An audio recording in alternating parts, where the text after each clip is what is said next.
Il y a un des cantiques que l'on chante. Je vais vous citer un passage de ce cantique-là, puis ça va mettre le thème un peu du message que je veux vous donner aujourd'hui. Ça dit ceci: « Tous ceux qui connaissent ton nom se fieront toujours à toi. » En parlant de Dieu. « Tous ceux qui connaissent ton nom vont toujours se fier à toi. » Il y a quelqu'un de l'Église qui m'a fait une remarque par rapport à ce passage-là dans le cantique qu'on chante. La personne m'a fait la remarque cette semaine en disant: il faut vraiment bien connaître une personne, en parlant du plan humain, pour lui faire totalement confiance. Autrement dit, on ne fait pas confiance au premier venu. Puis avant de faire totalement confiance, même à quelqu'un, il faut vraiment le connaître et savoir un peu le fond de cette personne-là pour s'associer à elle ou lui confier des choses ou compter sur elle, que si on lui demande quelque chose, de savoir qu'elle va le faire. Ça prend du temps et ça prend de l'expérimentation, je dirais, avec cette personne-là, des choses vécues ensemble pour que la confiance se développe. Et avec Dieu, la confiance, ça s'apprend aussi.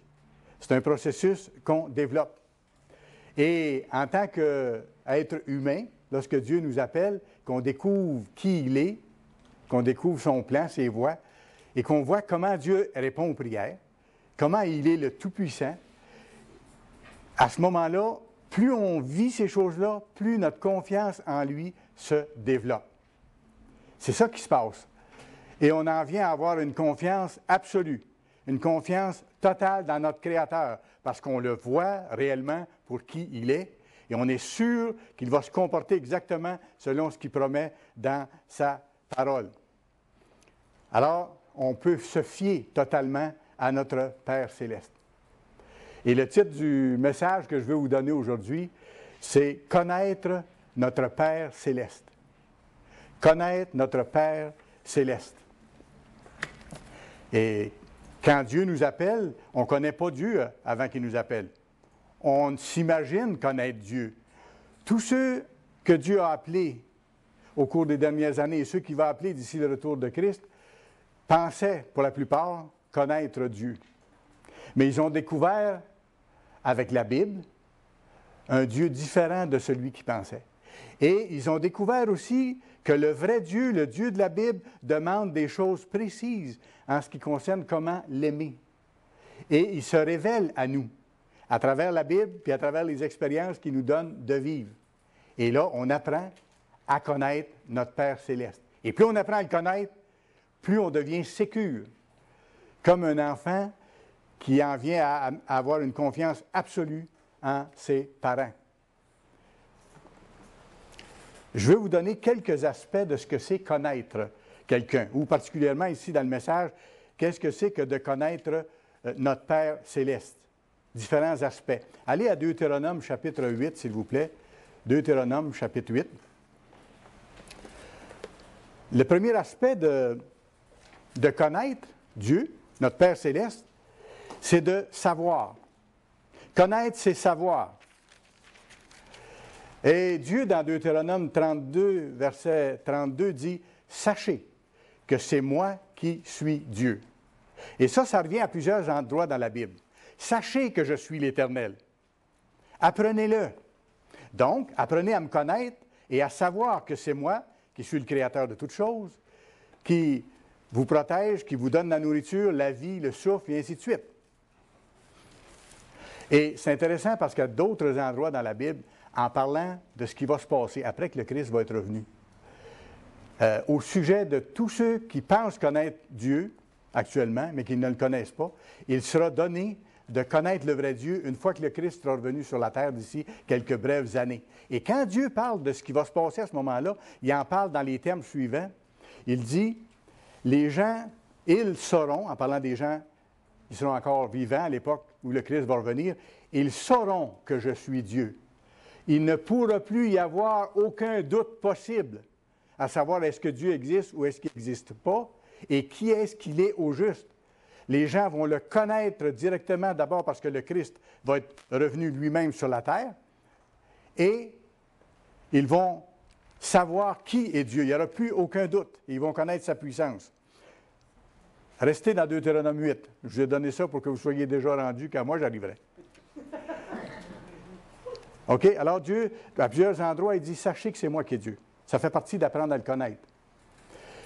Et en parlant du monde à venir, après que Christ va être revenu, il dit, ils vont savoir que je suis l'Éternel. Il n'y a pas un qui va douter de qui est Dieu à ce moment-là. Et il se fait connaître à nous. Deutéronome 8, ici, il parle de la nation d'Israël que Dieu a sorti d'Égypte à un moment donné, lorsqu'il était en esclavage, tel qu'il leur avait promis longtemps auparavant. Et il leur dit ceci, « Vous observerez et vous mettrez en pratique tous les commandements que je vous prescris aujourd'hui, afin que vous viviez. » Ce n'est pas pour qu'ils soient malheureux ou qu'ils manquent de quelque chose. Non, afin que vous viviez et que vous multipliez et que vous entriez en possession du pays que l'Éternel a juré de donner à vos pères. Il avait promis longtemps d'avance de donner aux descendants d'Israël un pays particulier au Moyen-Orient, que ça allait être le pays promis. Bon, il dit, observez mes lois, je vais vous donner ce pays-là que j'ai promis, parce que je suis un Dieu fidèle. C'est ça qu'il mentionne ici. Et ça fait partie d'apprendre à connaître Dieu que de découvrir qu'il est fidèle. Et s'il a été fidèle dans plein de choses, comme on voit dans la Bible, il va être fidèle dans tout ce qu'il a promis qui va arriver sous peu et qui va arriver à ceux qui le cherchent et qui veulent faire sa volonté. Et il dit plus loin au verset 3, en parlant des Israélites qui ont vécu l'expérience dans le désert et tout ça, il dit, il t'a humilié, il t'a fait souffrir de la faim, il t'a nourri de la manne que tu ne connaissais pas et que n'avaient pas connu tes pères. Pourquoi? Afin de t'apprendre. Il y avait une grande leçon à travers les expériences de vie que ces gens-là ont vécues, afin qu'ils apprennent que l'homme ne vit pas seulement de pain, mais de toute parole qui sort de la bouche de Dieu. Alors, ce grand Dieu-là, vivant, tout-puissant, qui a un plan pour toute l'humanité, il a commencé ici avec la nation d'Israël qui avait appelé à ce moment-là, il s'est révélé à eux, il leur a donné ses lois, et il dit, vous devez vivre selon toute parole que je vous dis, parce que c'est pour votre bien, c'est pour que vous soyez heureux. Alors, apprendre à connaître l'Éternel, c'est donc apprendre à connaître ses voies, puis à découvrir le bonheur que Dieu en réserve pour nous, même dans la vie actuelle, parce que les lois de Dieu apportent de bonnes choses, ont de bonnes conséquences. Connaître notre Père céleste, c'est encore autre chose. C'est voir sa majesté. Vous pouvez lire la Bible, et c'est ce qu'on fait chaque jour. On lit la Bible, on voit sa majesté, on voit sa puissance, on voit son poste d'autorité, on voit sa suprématie sur toute chose. On voit qu'il a la puissance de faire arriver exactement les choses qu'il a dit. On peut aussi voir sa puissance quand on sort dehors sous un ciel étoilé le soir et qu'on voit les planètes, comme David faisait. David, il regardait la même lune qu'on regarde, le même soleil qu'on regarde le jour, les mêmes étoiles qu'on regarde la nuit. Puis à un moment donné, il a écrit dans un des psaumes, « Qu'est-ce que je suis, moi, pour que tu te rappelles de moi? Qu'est-ce qu'on est, nous, les êtres humains, pour que tu te rappelles de nous? Tu es si grand. Ta majesté se voit à l'œil nu dans la création. » C'est ça que David leur disait. Alors, apprendre à connaître Dieu, c'est voir sa majesté dans sa création, voir sa majesté et sa puissance dans ce qu'il a fait tout au long de l'histoire jusqu'à maintenant, dans ce qu'il est en train de faire aussi. Job a vécu cet aspect-là de la connaissance de Dieu. Vous savez, Job a passé par une période très difficile à un moment donné, et puis Job avait certains problèmes à régler, bien sûr, mais à un moment donné, quand il a compris ce que Dieu voulait lui faire comprendre à travers les épreuves qu'il a permis à Job, qui était à l'école à travers ça, qu'est-ce que Job a dit dans Job 42, verset 5?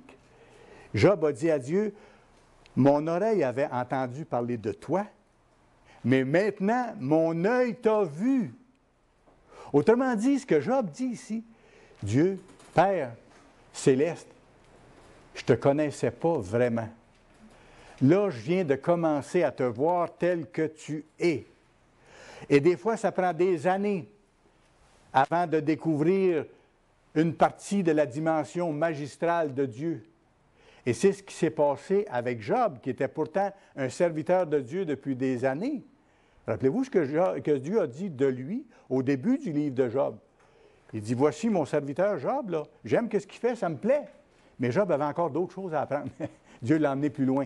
Et une fois qu'il a appris, ce qu'il a appris dans le fond, c'est qu'il ne connaissait pas vraiment Dieu. Et là, ses yeux se sont ouverts. Là, je te vois vraiment tel que tu es. Et je vois ta grandeur. Alors, connaître notre Père céleste, c'est savoir qui est, qui il est, c'est apprendre ses voies, apprendre sa majesté, apprendre sa puissance. C'est le voir davantage chaque jour comme il est réellement. Et c'est plus que ça encore. C'est expérimenter. On est des êtres humains physiques, hein? Puis on apprend par expérimentation, par expérience. Puis Dieu le sait. C'est pour ça qu'il nous dit dans Michée 6, le verset 8, vous pourrez aller voir plus tard, il donne le principe que chaque être humain qui est appelé à connaître Dieu doit mettre en pratique. Il dit, on t'a fait connaître aux hommes ce qui est bien. Et ce que l'Éternel demande de toi, c'est que tu marches humblement avec ton Dieu. Il y a d'autres choses également, mais j'attire votre attention sur ce point-là. Il dit, ce que Dieu attend de toi, c'est que tu marches avec lui. Ça veut dire quoi, marcher avec quelqu'un? Marcher avec quelqu'un, ça se fait dans le temps. Ça se fait avec des expériences. Ou, à un moment donné, on est mal pris, puis on apprend à lui faire confiance, à lui demander son aide, puis on le voit nous répondre, parce que Dieu est un Dieu qui répond aux prières. Et plus on le voit répondre à nos prières, plus notre confiance augmente, plus on le connaît. Ça va ensemble. Et c'est pour ça que je dis que connaître Dieu, c'est marcher avec lui, prendre le temps. Tout n'arrive pas d'un coup. Dieu est un Dieu qui travaille dans le temps. Il n'est pas pressé. Nous, lui est hors du temps. Nous sommes dans le temps, mais lui, il est hors du temps. Et il travaille avec nous de façon particulière. Alors, connaître Dieu, c'est faire des expériences avec lui. C'est pour ça qu'il dit à différents endroits, par exemple, il dit « Attachez-vous à lui, attachez-vous à Dieu. Suivez ses voies. Approchez-vous de moi et je m'approcherai de vous. » Alors, on a une part à jouer et dès qu'on joue cette part-là, lui, il fait un multiple de ça de son côté vers nous. Cherchez-le pendant qu'il se trouve. Et c'est encore le temps de le chercher de tout notre cœur. Alors, connaître Dieu, c'est donc marcher avec lui, c'est-à-dire faire des expériences avec la personne. Connaître un être humain sur le plan humain, c'est quoi? C'est aussi de marcher avec lui, de vivre en contact avec cette personne-là dans différentes circonstances. Et là, on apprend quoi? On apprend à le connaître. Et là, il se développe une confiance si la personne est digne de confiance. Voyez-vous? Alors, c'est expérimenter de vivre selon les voies de Dieu aussi.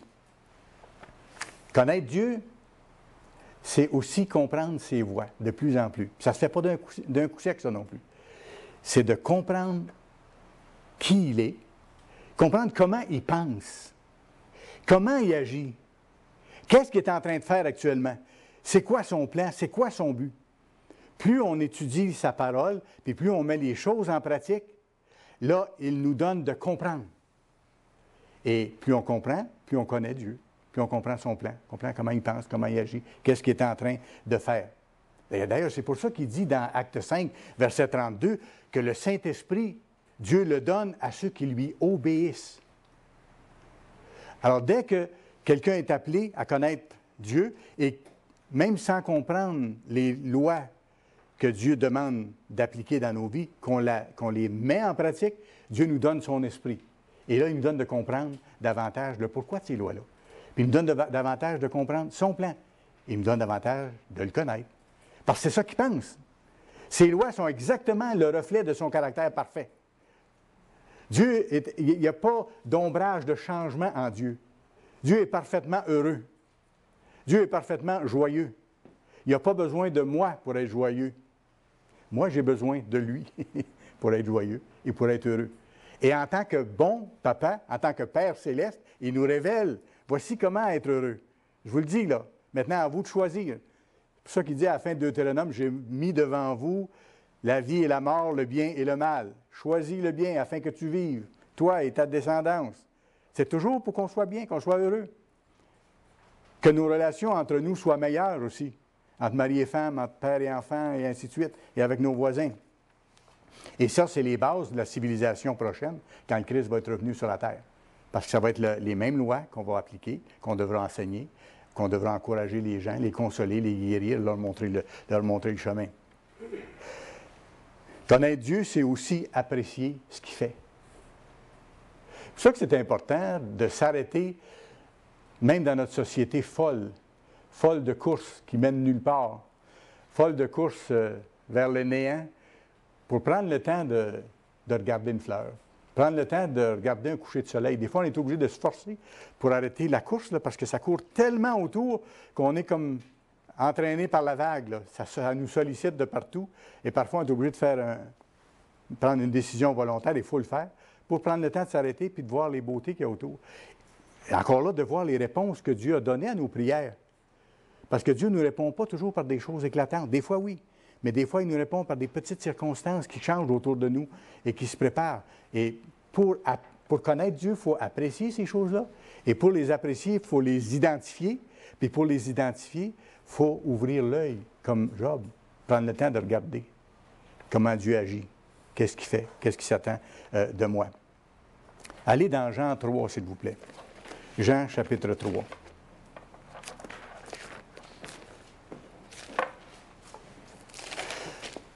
En résumé, connaître Dieu, si j'essaie de mettre ça dans des mots simples pour qu'on garde une image, c'est établir puis développer une relation personnelle avec lui. C'est d'établir et développer une relation personnelle, pas avec n'importe qui. Avec celui qui se présente comme notre Père, avec celui qui est le gouverneur de l'univers. C'est ça que ça veut dire. Et de réaliser que tout nous vient de lui. Écoutez, je précise un point ici. C'est d'ailleurs lui qui a rendu possible cette relation avec lui, dans chacun de ceux qu'il a appelés actuellement.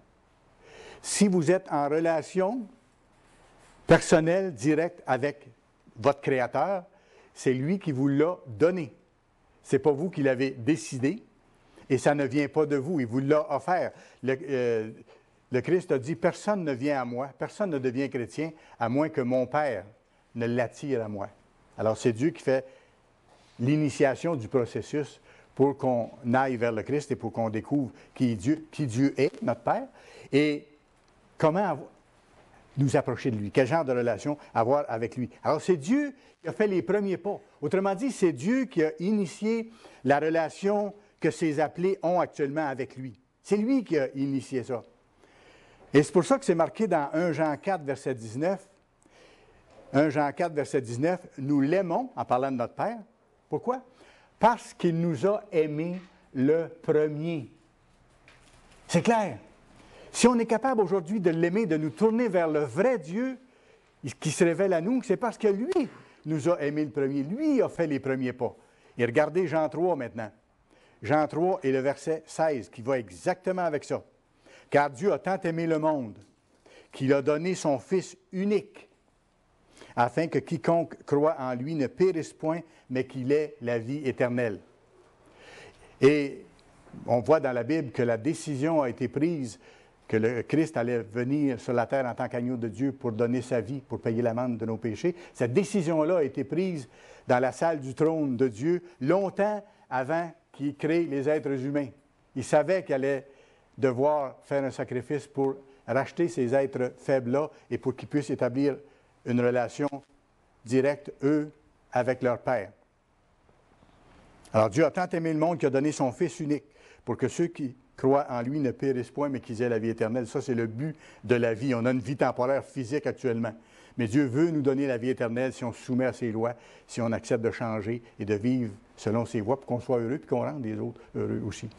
Alors, voyez-vous, tout ça se tient. C'est lui qui a initié, qui a fait les premiers pas pour rendre la relation possible entre nous, faibles êtres humains limités, et le gouverneur de l'univers, le créateur de toutes choses. Alors, écoutez, dans ce cas-là, ce n'est pas étonnant que ce soit lui qui fixe la sorte de relation qui doit exister entre lui et nous. C'est lui qui nous dit, autrement dit, comment l'aimer. Ce n'est pas à nous autres à déterminer ça. Il nous le dit. Il ne nous laisse pas dans le vague. Et notre part, c'est de le laisser développer en nous son amour.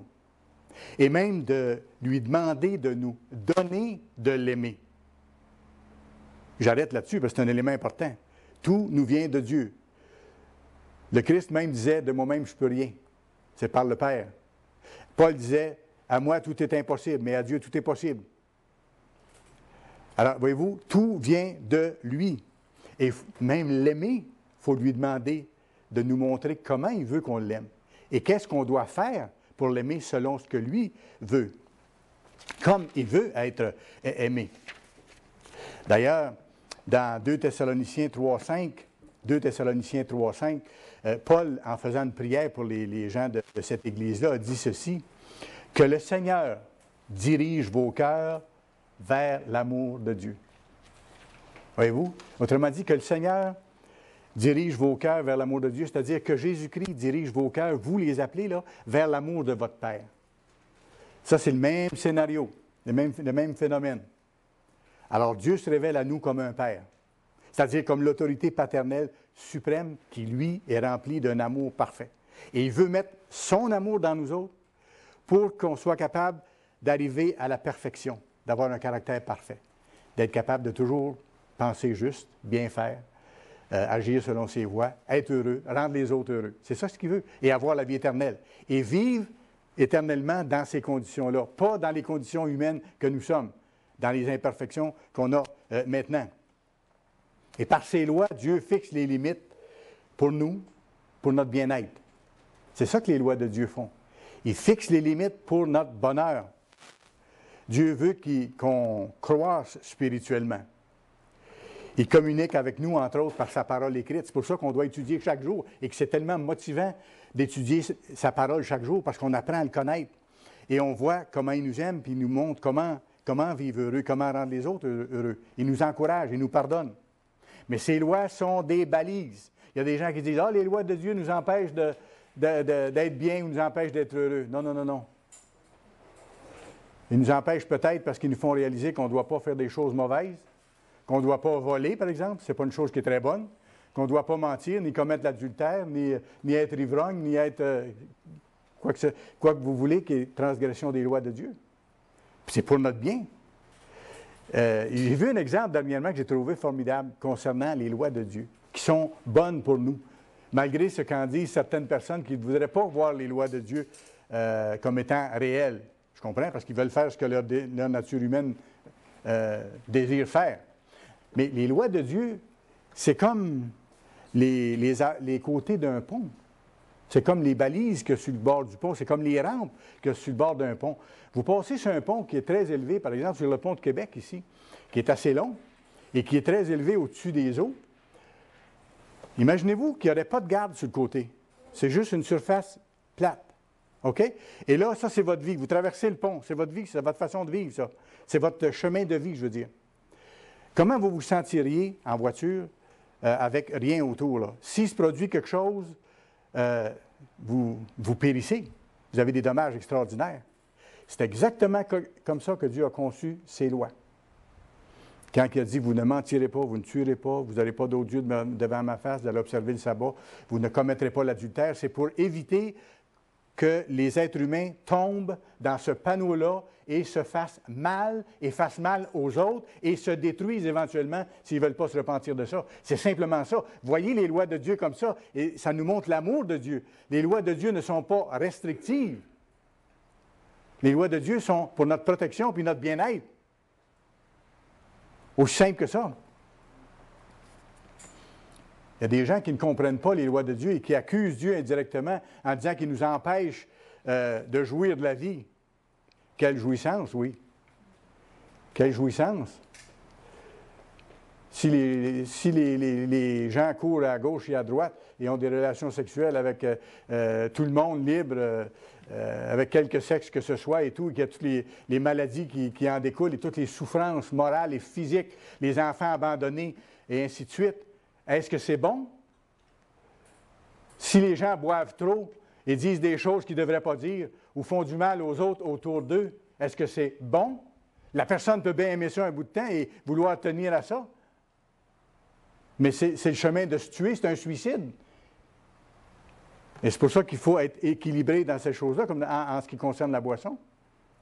Il faut l'apprendre. Et c'est une balise que Dieu met pour ne pas qu'on se fasse mal. Alors, ce n'est pas un empêchement d'être heureux. On peut prendre un verre de vin ou deux en mangeant, mais pas 2 bières avant, puis 2 cognacs après, puis une bouteille de vin entre les deux. Voyez-vous? C'est la question de la maîtrise de soi pour l'équilibre. Dieu ne défend pas ces choses-là. Il y a des choses que Dieu défend absolument, mais il y a des choses que Dieu veut qu'on apprenne à faire avec modération. Alors ça, c'est d'apprendre les voies de Dieu, c'est d'apprendre à connaître Dieu. C'est les balises que je vous dis, c'est les bords du pont. Mais voir les lois de Dieu comme ça nous encourage, ça nous aide. Et plus on apprend à connaître Dieu, plus on se rend compte qu'il aime chacun de nous autres et chacun des êtres humains qu'il va appeler bientôt et un peu plus tard. Plus il aime chacun des êtres humains d'un amour inconditionnel. Je pèse bien mes mots. Dieu aime chaque être humain d'un amour inconditionnel, mais il faut bien définir les termes. Ce n'est pas un amour permissif qui dit aux gens, faites ce que vous voulez parce que je vous aime. Ce n'est pas ça l'amour inconditionnel. Ça, c'est des parents qui n'aiment pas vraiment leurs enfants ou qui n'ont pas appris comment aider leurs enfants, qui leur laissent faire n'importe quoi. Des parents qui aiment leurs enfants d'un amour inconditionnel, qui qu'il soit, dans quelques circonstances qui se trouvent, et tout ça, vont chercher à l'aider à être heureux, à respecter certaines balises pour ne pas se faire mal et pour vivre une belle vie. Alors, écoutez bien, je précise, Dieu aime chaque être humain d'un amour inconditionnel. Remarquez bien, Dieu n'a pas posé aucune condition avant de vous aimer puis avant de m'aimer. Pensez-y. Dieu n'a pas dit, je vais l'aimer, lui ou elle, quand elle va faire ci ou quand elle va faire ça. Dieu aime qu'on vive selon ses lois, c'est ça. Mais s'il avait attendu qu'on soit aimable pour nous aimer, le Christ ne serait pas mort pour nous autres. Parce qu'il a décidé ça avant qu'on existe. OK? Il nous a aimés d'un amour inconditionnel. Il a payé un prix absolu pour nous autres avant qu'on soit aimable, avant même qu'on désire changer, avant qu'on le connaisse.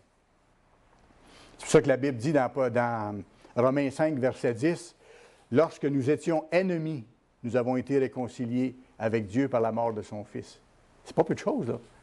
Lorsqu'on était ennemis de Dieu, quand je vous dis que Dieu aime chaque être humain d'un amour inconditionnel, c'est ça. Il n'a pas posé de conditions avant. Il a dit, je les aime, voici mon plan de salut pour les sauver de la mort et des souffrances sous lesquelles ils se sont placés en vivant contrairement à mes lois. C'est ça que Dieu a fait. Et Dieu a fait les premiers pas. Et c'était dans un esprit, dans un amour inconditionnel. Cependant, il ne veut pas que nos actions nous gardent dans les misères humaines et dans les souffrances dans lesquelles nous sommes quand nous transgressons ces lois. Chaque transgression de loi amène des conséquences, soit immédiates ou soit un peu plus tard. C'est inévitable. C'est pourquoi il nous offre son aide pour qu'on change, qu'on vive selon ses voies. Et il fait tout pour que nous nous sentions aimés et que nous soyons ainsi encouragés à prospérer. Vous remarquez comment Dieu est encourageant dans sa Bible? Et des fois, on a des périodes plus creuses, on a besoin d'aller voir les encouragements. Et c'est normal. Et Dieu sait qu'on a besoin d'être encouragé. Parce que quand on est encouragé, on y va avec cœur pour continuer. On se fie à Dieu parce qu'on le connaît davantage. Et Dieu nous donne plein de signes et plein d'exemples dans la Bible et dans notre vie personnelle, lorsqu'on marche dans ses voies, il nous donne plein d'exemples pour nous montrer qu'il nous aime, pour qu'on se sente aimé. Et un petit enfant qui se sent vraiment aimé, et vous remarquez comment il se développe? C'est comme une belle plante. Il y a plein de choses qui apparaissent dans sa vie, dans son caractère et tout ça, et c'est beaucoup plus facile. Il y a un élément qui représente bien Dieu et qu'on apprend à découvrir dans son caractère, c'est que Dieu est constant. Dieu est constant. Ça, c'est un point important. Dieu est constant. Dieu ne change pas. Dieu est parfaitement prévisible. Et ceux d'entre nous qui vont persévérer jusqu'à la fin et qui seront là au retour de Christ pour enseigner dans le monde à venir, auront développé le caractère de Dieu, sa constance, et vont être prévisibles.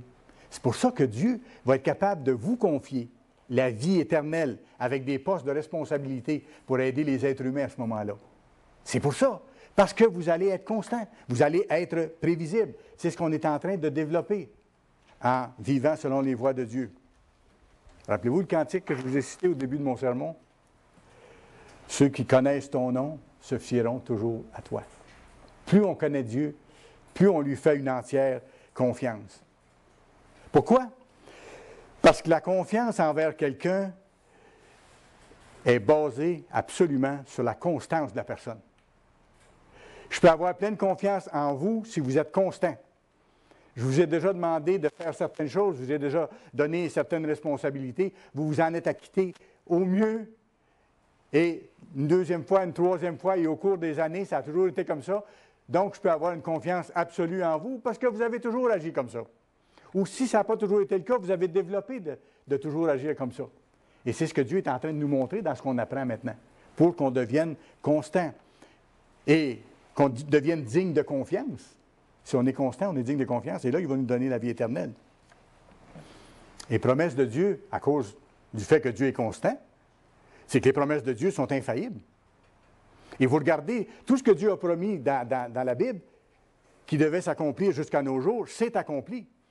Quand il avait promis que son Fils viendrait dans la chair humaine en tant qu'agneau de Dieu pour donner sa vie, ça s'est passé, c'est un élément du passé. Quand il avait promis à la nation d'Israël de la délivrer d'Égypte, ça s'est passé, exactement au moment où Dieu l'avait fixé. Et ce qu'on voit se dérouler sur la scène mondiale actuellement, tous les bouleversements que l'on voit, Dieu les a annoncés d'avance et ça se produit. Pourquoi? Parce que Dieu ne se trompe pas. C'est le Tout-Puissant. Il a le pouvoir de le faire. Et quand Dieu dit qu'il va délivrer ses enfants au temps de la fin, on peut être sûr qu'il va le faire, parce que Dieu est infaillible et que Dieu est tout-puissant. D'ailleurs, en tant que Père parfait et constant, qu'est-ce qu'il fait? On voit ça dans Deutéronome, tout le chapitre 28. Dieu promet, comme il avait fait à l'ancienne nation d'Israël d'ailleurs, il promet à chacun d'entre nous, il dit, si vous obéissez à mes voies, à mes lois aussi, vous allez être bénis, vous allez en tirer du bon fruit. Mais si vous vous détournez de mes voies, vous allez souffrir. Vous allez être sous la malédiction. Choisissez. J'ai mis devant toi la vie, la mort, le bien, le mal. Choisis la vie pour vivre, toi et tes enfants. Ça revient encore à ça. Et ça, c'est comme un père qui dit à ses enfants, écoutez, faites telle chose. Je ne veux pas que vous fassiez telle chose, parce qu'il y a des conséquences. C'est exactement la même chose. Dieu nous aime, il sait ce qui est bon pour nous. Alors, voyez-vous, plus on apprend à connaître Dieu, plus on réalise en même temps qu'il est le rémunérateur de ceux qui le cherchent. Il est le rémunérateur de ceux qui le cherchent. Quand quelqu'un le cherche, Dieu répond. C'est ce qu'il veut. Parce qu'il veut qu'on collabore volontairement pour changer. Et dès qu'on manifeste ça, lui est content. Et il va au-delà. Et quand il nous bénit, avez-vous remarqué qu'il ne nous bénit pas de façon serrée, on va dire, de façon limitative, ça déborde. Quand il envoie une bénédiction, ça déborde, il y a de la place. Quand il ouvre une porte, on a de la place à passer. Ça ne frotte pas sur les cadrages de porte, il y a de la place à passer pour qu'on aille. Dieu bénit de façon abondante et il est le rémunérateur de ceux qui le cherchent. Dans Deutéronome 28, verset 2, il dit ceci, au début du chapitre justement que vous pourrez lire, qui décrit les bénédictions que Dieu avait promis à Israël s'ils obéissaient, et les malédictions qui allaient tomber sur eux s'ils désobéissaient. Puis c'est arrivé dans l'histoire, on le voit, et c'est en train de se reproduire dans les nations qui descendent d'Israël ancien, actuellement, les États-Unis, l'Australie, l'Angleterre, le Canada, et ainsi de suite. On voit ces malédictions-là commencer à s'abattre, tel que promis, si nos nations se détournaient de Dieu et l'abandonnaient. Même on méprise ses lois maintenant, on rejette. Alors Dieu est infaillible, Dieu dit une chose, Dieu est constant et Dieu l'a fait arriver. Et il est le rémunérateur de ceux qui le cherchent, comme il laisse s'abattre sur ceux qui se détournent de lui, les problèmes et les misères qu'on voit. Dans Deutéronome 28, verset 2, il dit ceci. Ça s'adressait à l'ancienne nation d'Israël, comme je vous dis, mais ça s'adresse à nous autres aussi.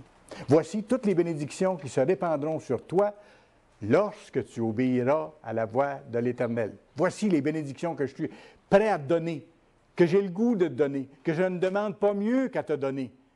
Mais cherche mes voies. Et plus tu vas le faire, plus je vais te donner de la force pour le faire. Et on voit un David dans ce sens-là qui était loin d'être un être parfait, mais qui dit à son Dieu, à ce moment-là, oui, c'est toi qui me donnes toutes bonnes choses, puis tu m'apprends, même tu dois me corriger, tu me corriges avec amour, puis tu me consoles, même quand tu dois me corriger, comme le bon père que tu es. Quand on regarde les psaumes, c'est ça qu'il dit.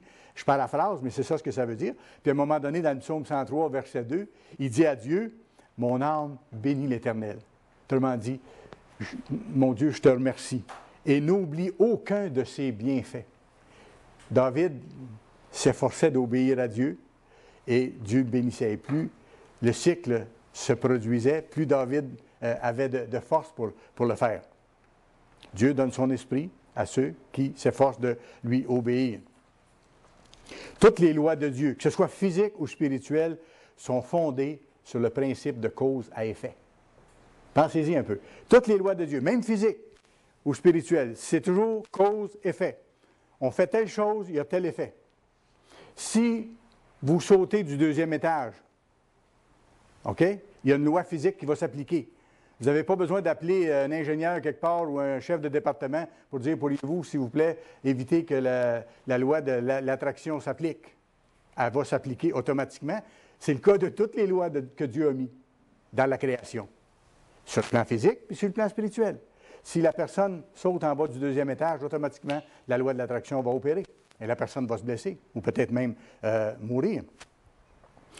Tous les principes et les lois de Dieu, ce sont des principes de cause à effet. Et quand on pratique la loi de Dieu, il y a un effet bénéfique qui s'ensuit. Quelqu'un, par exemple, qui tient sa parole, puis qui est toujours constant là-dedans, bien, sa réputation se répand. Puis à un moment donné, la personne demande quelque chose à quelqu'un, puis elle dit, oui, je vais te rembourser, tu peux compter là-dessus. Si, par exemple, elle emprunte d'argent ou tout ça, il y a un bien qui en découle du fait qu'elle a appliqué une loi de Dieu, elle a toujours tenu sa parole. Voyez-vous? Alors, il y a un bienfait qui sort de ça, et c'est la même chose pour toutes les lois. Tous les principes établis par Dieu, en fait, c'est un plan de bonheur pour l'humanité, si on résume. C'est un plan de bonheur pour toute l'humanité. Dans Ésaïe 42, 21, vous irez voir Ésaïe 42, 21, c'est marqué « L'Éternel a voulu, pour le bonheur d'Israël, et bien sûr pour le bonheur de toute l'humanité, parce qu'il veut que tous soient sauvés, publier une loi grande et magnifique. » L'Éternel a voulu, pour le bonheur de l'humanité, publier une loi grande et magnifique. La conséquence des lois de Dieu, cause, effet, c'est le bonheur. D'où l'importance de connaître Dieu, de connaître sa volonté et de la faire. Et c'est ça, connaître Dieu. Ce n'est pas juste une notion intellectuelle de dire que je sais que Dieu existe. Beaucoup de gens savent que Dieu existe. Mais parmi tous ceux qui savent que Dieu existe, combien pratiquent les choses que Dieu dit de pratiquer? Comment de personnes parmi ceux-là aiment Dieu à la façon dont Dieu a décrit qu'on devait l'aimer? Plusieurs essaient comme ils pensent, mais ce n'est pas selon la voie de Dieu. Absolument pas. Dans 2 Timothée, chapitre 2, c'est marqué au verset 19 à la fin, au début, c'est-à-dire « Quiconque prononce le nom du Seigneur, qu'il s'éloigne de l'iniquité. » Quiconque prononce le nom du Seigneur, qu'il s'éloigne de l'iniquité. Autrement dit, si quelqu'un dit « Je connais Dieu », pour que ce soit réel et que ce soit vrai, même si la personne est sincère, pour que ce soit réel, il faut que la personne soit en train de mettre dans sa vie en application les commandements de Dieu et de vivre selon ses voies. Autrement, la personne peut dire « Seigneur, Seigneur », comme c'est marqué dans Matthieu 7, verset 21, quand Christ dit « C'est pas tout le monde qui parle du Christ, qui parle de Dieu, qui vont entrer dans le royaume. Il dit « C'est juste ceux qui font la volonté de mon Père qui sont dans les cieux. » Alors, on a beau, même sincèrement, parler de Dieu, parler de Dieu, parler de Dieu, si on ne met pas en pratique les choses que Dieu nous dit de faire, avec son aide, parce que tout seul, on n'est pas capable, on n'aime pas vraiment Dieu et on ne connaît pas vraiment Dieu. Et plus on fait ça, plus on connaît Dieu à ce moment-là. 1 Jean 2, verset 3, c'est écrit, et ça ne peut pas être plus clair que ça. 1 Jean 2, verset 3. « Si nous gardons ses commandements, les 10 commandements qu'il nous a donnés, nous savons par cela, quoi? Nous savons que nous l'avons connu. » Avez-vous marqué le mot? Si nous gardons les commandements de Dieu, nous savons par là que nous l'avons connu. Donc, ça veut dire que connaître réellement Dieu, c'est de mettre en pratique ses lois avec son aide. Ce n'est pas de faire les choses à notre façon. Sinon, on parle de Dieu, on pense le connaître, mais on ne connaît pas le vrai Dieu. Et on a beau faire plein de choses, ça ne va pas plus loin. On n'est pas vraiment en relation avec Dieu. Connaître Dieu, c'est de mettre ses lois en pratique. Connaître Dieu, c'est le mettre en premier dans notre vie, avant tout, avant qui que ce soit et avant quoi que ce soit. Ça va loin. Connaître vraiment Dieu, c'est d'en arriver à le mettre en premier, de lui donner la première place dans notre vie, avant toute chose et avant toute personne. D'ailleurs, écoutez, c'est la condition que le Christ lui-même a posée pour que nous devenions des chrétiens. Et c'est une des choses que les gens doivent réaliser avant de passer par les eaux du baptême, à quoi ils s'engagent. Et tous les ministres de Dieu l'expliquent clairement à chaque personne qui est baptisée. On le voit dans Luc, chapitre 14 et le verset 26. Le Christ dit ceci. « Si quelqu'un vient à moi, ou si quelqu'un devient chrétien, ou veut devenir chrétien, sans me préférer à son père, sa mère, sa femme, ses enfants, ses frères, ses sœurs, et même à sa propre vie, il n'est pas digne d'être mon disciple. » Avez-vous remarqué la déclaration? Si quelqu'un veut être chrétien, il faut qu'il mette vraiment Dieu en tout premier, avant quoi que ce soit et avant qui que ce soit. C'est la condition. Dieu nous a tout donné, il nous a donné même la vie. Il a le droit de nous demander ces choses-là, et c'est une façon par laquelle nous connaissons le vrai Dieu et que nous faisons sa volonté, et une façon de l'aimer. C'est la condition première pour être chrétien. Si quelqu'un vient à moi sans me préférer à son père, sa mère, enfin à tout ce qu'il possède, et même à sa propre vie, il ne peut pas être mon disciple. Humainement, ce n'est pas possible, mais avec l'aide de Dieu, oui. Je reviens à ça. Et écoutez, c'est une autre façon de dire, je ne sais pas si vous êtes déjà arrêté à ça, c'est une autre façon de dire le premier commandement, des 10. Tu n'auras pas d'autre Dieu devant ma face. Je ne sais pas si vous avez déjà mis les deux versets ensemble. Quand le Christ dit ça, là, si vous venez à moi, si vous devenez chrétien, pour devenir chrétien, il faut que vous me préfériez à tout ce que vous avez, à tout votre entourage, et ainsi de suite. Tu n'auras pas d'autre Dieu devant ma face. C'est exactement le premier commandement. Écoutez, il y a une similarité intéressante quand on regarde entre cette relation-là de la personne qui est appelée par Dieu avec lui et qui doit mettre Dieu en premier. Il y a une situation semblable là-dedans avec une situation de deux personnes qui se fréquentent. Un jeune homme et une jeune femme qui se fréquentent, ou un couple. Plus on apprend à connaître l'autre personne, plus on apprend à apprécier l'autre. Et c'est pour ça que les fréquentations ont un rôle important à jouer. Apprendre à se connaître, apprendre à s'apprécier, voir si on peut vraiment aller ensemble, voir si on a les mêmes buts et ainsi de suite. Alors, les fréquentations jouent un rôle majeur là-dedans. On apprend à se connaître, on apprend à s'apprécier. Et à ce moment-là, plus l'autre personne devient chère à nos yeux. C'est pas ça qui se passe. Rappelez-vous, messieurs, plus notre épouse est devenue chère à nos yeux à un moment donné. Et aller jusqu'à dire, vous devez l'avoir dit, vous autres aussi, tu es la personne la plus précieuse pour moi. Il n'y en a pas d'autre. J'ai pu fréquenter d'autres personnes et tout ça, mais maintenant, j'ai trouvé la personne que je veux avoir comme épouse. Je t'admire, je t'aime, et je suis bien avec toi, et j'aimerais qu'on partage le reste de notre vie ensemble. Sur le plan humain, c'est la relation la plus forte qui peut exister, et la plus totale aussi. C'est extraordinaire. D'ailleurs, le terme biblique pour décrire la relation sexuelle entre Adam et Ève au début, c'est magnifique. Qu'est-ce qu'il dit? Adam connut Ève et elle devint enceinte. Je trouve ça tellement joli. Ça va avec la connaissance. On parle de connaître Dieu. C'est une relation intime avec Dieu, là. Et sur le plan humain, c'est la même chose. C'est une relation très intime avec notre partenaire, notre conjoint, puis une relation exclusive où elle est en premier. Mon épouse doit être en premier, après Dieu. Comme moi, je suis en premier dans sa vie, après Dieu, comme elle m'a déjà dit. Puis je ne suis pas jaloux de Dieu, je suis content. Parce qu'il faut que ce soit comme ça. Si ce n'était pas comme ça, ça ne va pas. Parce que tu n'auras pas d'autre Dieu devant ma face. Il ne doit pas avoir personne, ni qui que ce soit de plus important que Dieu à ses yeux et à mes yeux. Après, on est un couple, on est heureux ensemble, on est bien, on s'est choisi, on se l'est dit. Alors, le premier commandement, tu n'auras pas d'autre Dieu devant ma face, c'est l'exclusivité avec Dieu, là. Et à ce moment-là, c'est une relation de priorité avec lui. D'ailleurs, il faut que je vous dise quelque chose. C'était justement là, au niveau du premier commandement, vous n'avez peut-être jamais vu ça, mais c'était là que se situait le problème du jeune homme riche de la Bible. Je vais vous amener sur un autre sentier pour vous montrer ce que je veux vous dire là-dessus. Vous savez que le jeune homme riche, vous pouvez aller dans Matthieu 19. Matthieu chapitre 19, c'est là qu'il y a la description de ce jeune homme-là qui est allé vers le Christ. Il connaissait la Bible. Il avait grandi dans cette culture-là. La Bible, c'était les textes, les Écritures à ce moment-là, l'Ancien Testament. Alors, le jeune homme riche vient à Jésus puis il dit, « Qu'est-ce que je dois faire pour entrer dans la vie éternelle? » Donc, il savait qu'il n'y avait pas encore la vie éternelle, comme aucun des êtres humains n'a la vie éternelle, tant qu'on n'est pas transformé complètement par Dieu. Il dit, « Qu'est-ce que je dois faire pour avoir la vie éternelle? » Je vous dis tout de suite que le problème de ce jeune homme-là, ce n'était pas dans sa relation avec les voisins, avec ses amis, avec ses parents. Pas du tout. On va le voir dans le texte. Le problème que ce jeune homme-là avait, c'était dans sa relation avec Dieu. Et vous allez voir, le Christ nous le montre très clairement. C'est surprenant, mais en même temps, c'est très révélateur et ça va exactement dans le sens de ce que je vous dis. L'importance de connaître notre Père céleste et de ne rien mettre entre lui et nous, de plus important que lui. Matthieu 19, verset 16.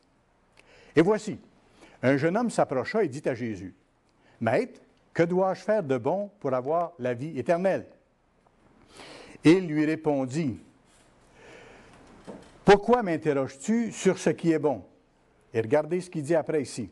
« Si tu veux, un seul est bon. » Dans Matthieu, ici, la phrase complète n'est pas rapportée. Vous irez voir dans Marc, je n'ai pas le passage exact, j'aurais dû le noter, là, mais vous irez voir dans le compte-rendu de Marc concernant le jeune homme riche, la phrase du Christ est traduite plus complètement qu'elle l'est ici. Ici, le Christ dit, un seul est bon. Bon, on dirait que ça ne nous dit rien, mais dans Marc, il n'y a de bon que Dieu seul. Oh, ça change des choses, là. Voyez-vous, la première réponse que le Christ donne à ce jeune homme-là, il dit, écoute, là, il n'y a que Dieu de bon. Il y a Dieu seul qui est bon. Ce qu'il est en train de faire, c'est qu'il attire l'attention du jeune homme sur le Père céleste, sur sa relation avec le Père. Et la réponse qui va s'ensuivre va s'expliquer, vous allez voir. Parce que le jeune homme en question était d'abord concentré sur les choses physiques, humaines. C'est bien ça. Le jeune homme était d'abord concentré sur les choses physiques, les choses humaines. Puis il faisait du bien à ce niveau-là, tant qu'il pouvait. On le voit par ce qu'il dit après. Et dans son esprit du jeune homme, son adoration de Dieu, puis sa relation avec Dieu, ça se rapportait davantage aux relations humaines puis aux choses de la vie courante, qu'il faisait très bien, qui ont rapport avec les 6 derniers commandements. OK? Il ne volait pas, il ne tuait pas, il honorait ses parents, c'est ça qu'il dit. OK? Alors, il faisait ces choses-là vraiment comme il faut. Ce n'est pas des choses mauvaises, c'est des choses bonnes, et il les faisait. Le Christ ne l'a pas repris là-dessus. Mais le jeune homme avait un problème de centre d'intérêt. Il avait un problème de priorité. C'est là qu'était son problème réel. Il y avait un problème avec ce qui devait venir en premier pour lui, ce qui devait avoir le plus d'importance. Matthieu 19, le verset 17, le dernier bout donc, il dit, « Il n'y a de bon que Dieu seul. » Après ça, il dit, « Si tu veux entrer dans la vie, donc, maintenant, observe les commandements. Observe-les tous. » C'est ça que ça veut dire.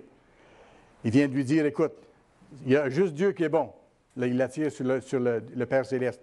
Après ça, il dit, « Si tu veux entrer dans la vie, observe tous les commandements. » Il savait que le jeune homme observait facilement les derniers commandements. Le Christ le savait. On le voit après.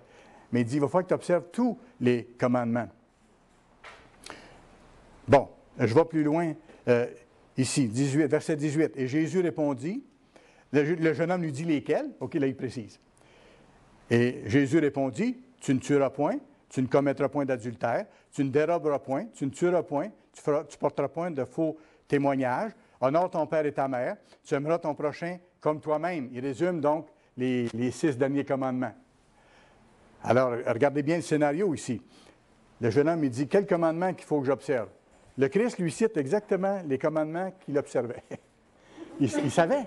Il savait. Alors, le Christ, il dit, voici les commandements que tu dois observer. Puis il faisait déjà. Mais c'est parce qu'il voulait attirer son attention sur d'autres choses qu'il ne faisait pas. OK? C'est ça, là. Alors, le Christ encourageait le jeune homme. Dans le fond, il était en train de l'encourager parce qu'il était en train de dire les choses qu'il faisait. C'est pour ça qu'après ça, le jeune homme, il était tout content. Il dit, « Hey, je le fais.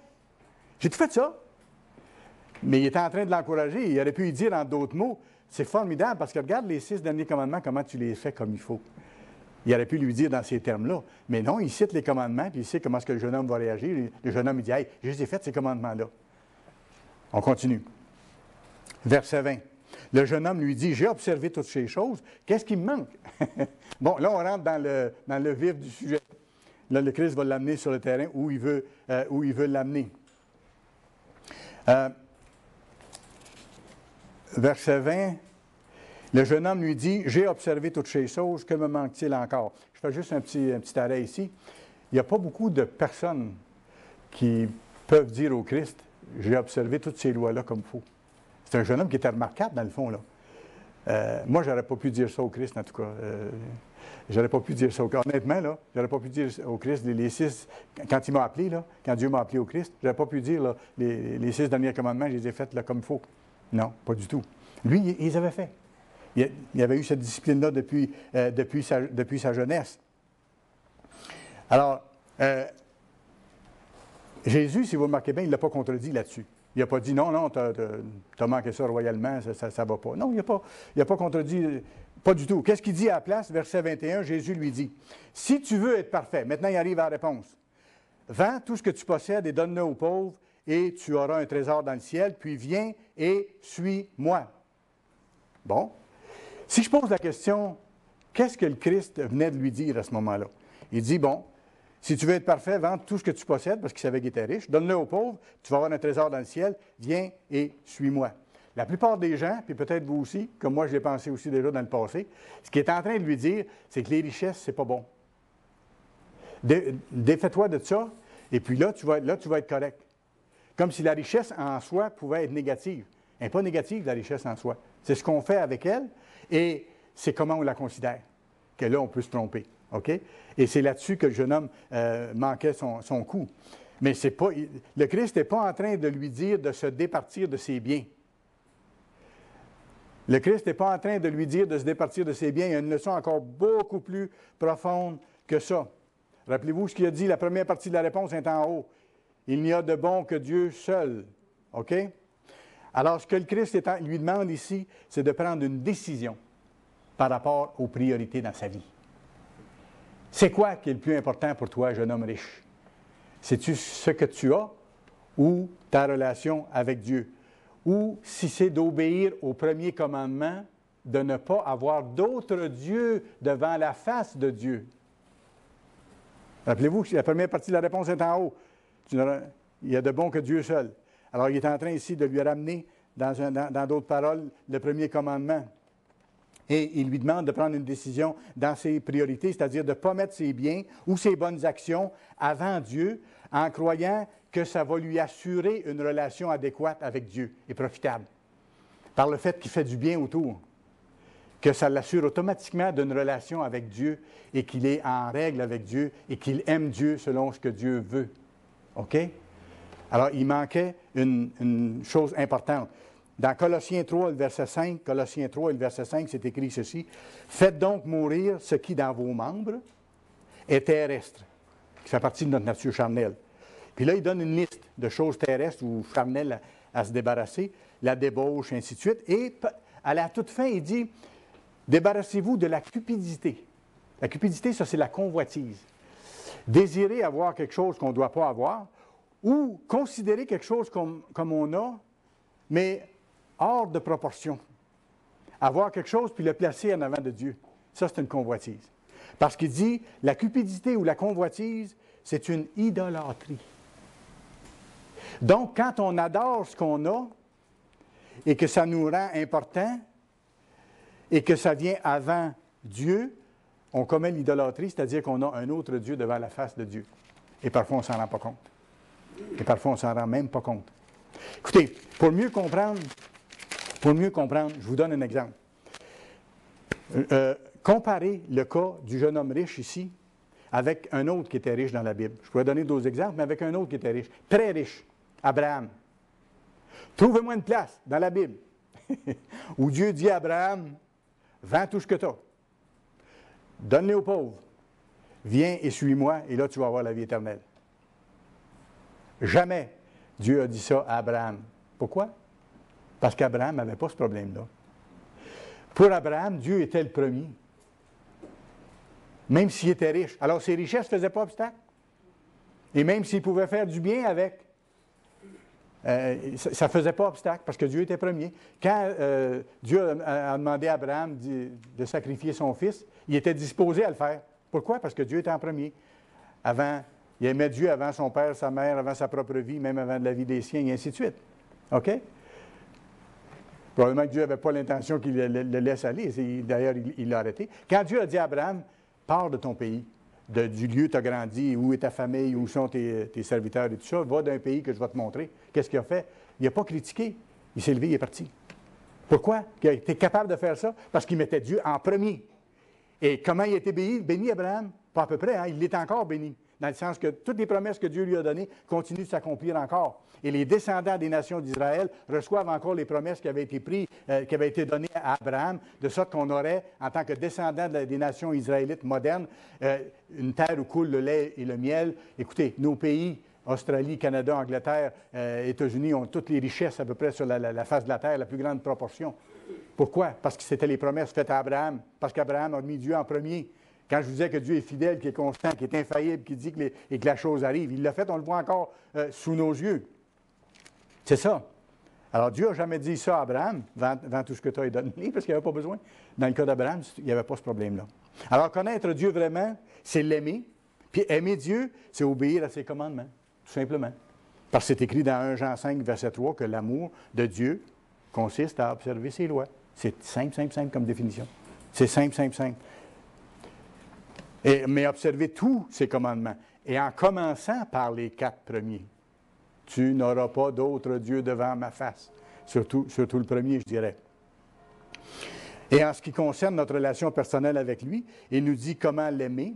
Il nous dit lui-même comment l'aimer. Comment l'aimer? C'est par les 4 premiers commandements. Parce que les 4 premiers commandements définissent justement notre relation avec lui. Le premier commandement, de ne pas avoir d'autre Dieu devant sa face. Le deuxième commandement, de ne pas se faire d'image ou de sculpture ou de portrait pour essayer d'avoir un moyen de l'adorer. Il dit non. Le Christ a expliqué qu'on adore Dieu en esprit et en vérité. Et on ne peut pas mettre Dieu dans un cadre ou dans... pas du tout. Dieu est glorieux, Dieu est très grand. Et le troisième commandement, pas prendre son nom en vain.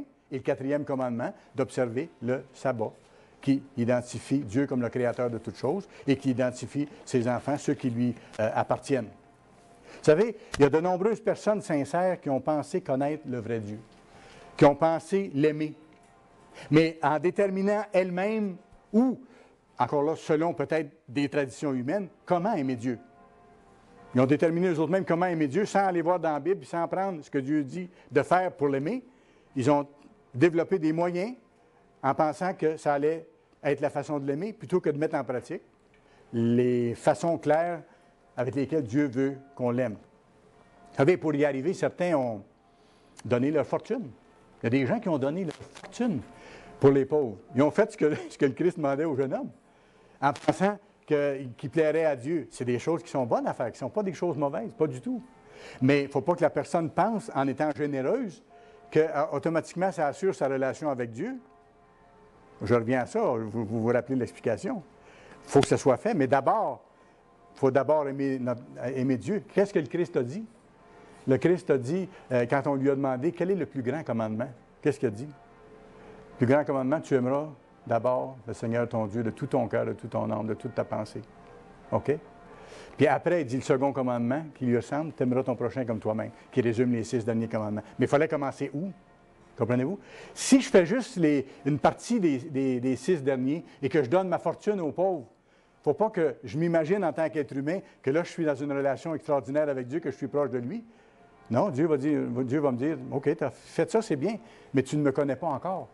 Parce que je t'ai montré comment me connaître, comment ne pas avoir d'autre Dieu devant ma face, comment ne pas te faire d'image, comment m'honorer en respectant le 7e jour de la semaine, qui est le sabbat, que moi j'ai déterminé. Ce n'est pas à vous, en tant qu'être humain, à déterminer ça. Alors, certains ont donné leur fortune pour penser plaire à Dieu, en pensant que c'était ça, aimer Dieu. Certains ont donné leur vie pour soigner les lépreux en Afrique. Et pourtant, c'était des bonnes actions, puis ça reste des bonnes actions. Mais est-ce qu'ils mettaient Dieu en premier pour autant? Est-ce qu'ils observaient son sabbat? Est-ce qu'ils n'avaient pas... Est-ce qu'il éliminait les images? Est-ce qu'il adorait Dieu en esprit, en vérité, comme Dieu dit qu'on doit l'adorer? Certains ont donné leur vie pour soulager la misère en Inde. Et c'est admirable. Et certains ont vécu isolés du monde, dans des monastères, en pensant que c'était ça qui plaisait à Dieu. Alors que nulle part dans la Bible, Dieu dit qu'on doit s'isoler pour lui plaire. Au contraire, il demande qu'on fasse du bien autour, mais qu'on soit d'abord en relation avec lui. Alors, tous ces gens-là qui sont admirables dans ce qu'ils ont fait, puis qui nous donnent des exemples de ténacité, puis de dévouement, à ce moment-là, n'ont pas pour autant connu le vrai Dieu. Est-ce que je vous pose la question, est-ce qu'ils ont pour autant connu le vrai Dieu? Parce que connaître le vrai Dieu, Dieu dit comment le connaître et comment l'aimer. Est-ce qu'ils ont aimé vraiment le vrai Dieu? Est-ce qu'ils ont eu une relation réelle avec lui selon la façon précise que Dieu définit dans les 4 premiers commandements? Non. Dans beaucoup de cas, ils ont sans doute fait beaucoup de bien, comme je dis, autour d'eux, comme le jeune homme riche a fait beaucoup de bien autour de lui. Mais le Christ dit, il te manque quelque chose. C'est beau ce que tu as fait, mais il te manque quelque chose. Il faut que tu connaisses Dieu. Il faut que tu en arrives à être comme Job, que tu es capable de dire, j'avais entendu parler de toi, mais maintenant mon œil t'a vu. Maintenant je sais qui tu es. Dieu va se faire connaître à tous éventuellement, à ceux qui ont fait ces choses-là aussi. Et on sait que Dieu va appeler tout le monde lorsque le Christ va être revenu sur la terre. Et le jour viendra pour tous ces gens-là où ils vont devenir comme Abraham. Ils vont devenir comme Abraham. Connaissant profondément le vrai Dieu, ils vont faire le chemin de marcher avec lui, de découvrir les 4 premiers commandements, de les appliquer, là de plaire à Dieu, là de vraiment l'aimer, et en même temps de faire les autres choses qui vont compléter.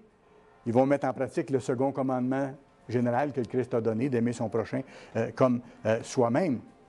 Et ils vont obéir graduellement à toutes ces lois, en commençant, bien sûr, par les 4 premiers commandements qui établissent d'abord notre relation avec lui et après notre relation avec les autres.